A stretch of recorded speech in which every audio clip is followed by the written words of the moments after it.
Hello everyone, আসসালামু আলাইকুম। মাইসেল কুশাক and welcome back to my another vlog. Guys এসে পড়েছি আপনাদের মাঝখানে নতুন একটি ব্লগ নিয়ে। তো এখন একটু বিকাল, আমার খুব খিদা পাইছে, এখন কি করব ভাবতেছি। তো ভাবলাম আমরা চাপটি বানাবো। তো যেহেতু বিকাল, আটাও আছে ঘরে, চিনিও আছে, তো চলো আমরা বানাতে যাই।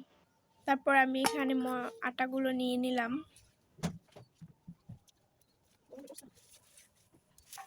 তো আমি এখানে 3 চামচ আটা নিয়ে নিলাম, আর এখানে 1 চামচ চিনি নিয়ে নিলাম। তো এখানে আমি হাত দিয়ে ভালো মতো মেখে নিব।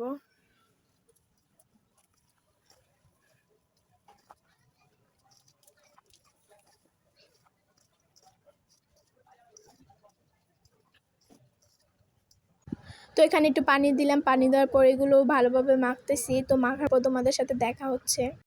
তো এখানে এরকম একটা ব্যাটার তৈরি করবেন, দেখুন কি সুন্দর, একবারে আঠালো হবে, বেশি পাতলাও হবে না, বেশি ঘনও হবে না। তো এরকম হওয়ার পর আমি এখানে বানাতে চলে যাব।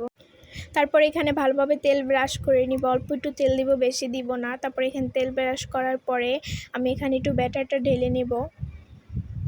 তারপর আমি এটা একটু ঘুরিয়ে ঘুরিয়ে চারপাশ দিয়ে, তারপরে এখানে তখন চুলাটা একদম কম হিটে রাখবেন। তারপর একটু এটা দিয়ে চেনি কিংবা কিছু দিয়ে এটা ভালোভাবে একটু ঘুরাইয়া চারপাশে দিয়ে দেবেন, একবার পাতলা করে দিবেন, যেহেতু রুটির মতো বানাবো সেজন্য পাতলা করে দিবেন।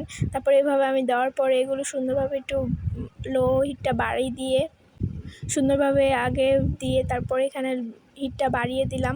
তারপরে এখানে আস্তে আস্তে হওয়ার পরে এখানে আমি উল্টিয়ে দিব। তারপরে এখানে উল্টায় আবার একটু, তারপরে এগুলো আবার উল্টিয়ে একটু ভালোভাবে ভেজে নিলাম। তো হয়ে গেল। তারপরে দেখো একে একে সবগুলো ভেজে নিয়েছে। তো দেখো কি সুন্দর হয়েছে, একদম পাতলা আর কি সফট হয়েছে, একদম নরম তুলতুলে হয়েছে। তো এরকমভাবে তোমরাও বানিয়ে নিতে পারো বাসায়। তো কীরকম হয়েছে সবাই কমেন্টে জানাবেন। ভিডিওটা ছেড়ে এই পর্যন্ত, সবাই ভালো থাকবেন, সুস্থ থাকবেন। আল্লাহ হাফেজ।